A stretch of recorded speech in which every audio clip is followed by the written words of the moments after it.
মধ্যপ্রাচ্যকে ঘিরে আবারও বাড়ছে উত্তেজনা। মার্কিন প্রেসিডেন্ট ডোনাল্ড ট্রাম্প ইরানের বিরুদ্ধে সম্ভাব্য স্থল আক্রমণের কথা ভাবছেন।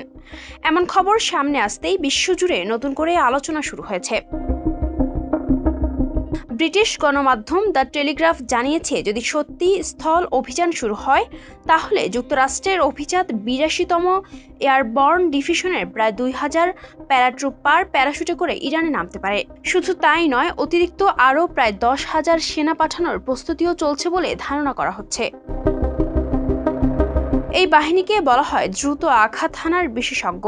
মাত্র ২৪ ঘন্টার মধ্যে পৃথিবীর যে কোনো প্রান্তে মোতায়েন হতে পারে তারা। তাদের কাজ হলো ঝটিকা আক্রমণে গুরুত্বপূর্ণ বিমান ঘাঁটি, বন্দর বা কৌশলগত স্থাপনা দখল করা। সম্ভাব্য লক্ষ্যগুলোর মধ্যে সবচেয়ে আলোচিত হচ্ছে হরমুজ প্রণালী। বিশ্বের প্রায় ২০% তেল এই পথ দিয়ে পরিবহন করা হয়।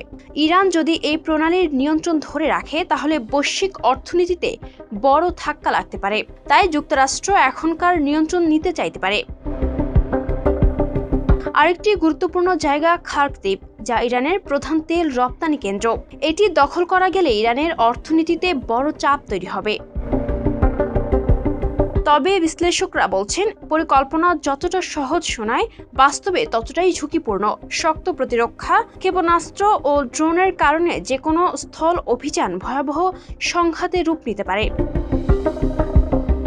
সব মিলিয়ে যুদ্ধ এখনও সম্ভাবনার পর্যায়ে থাকলেও পরিস্থিতি কোন দিকে যায় সেদিকেই তাকিয়ে আছে পুরো বিশ্ব।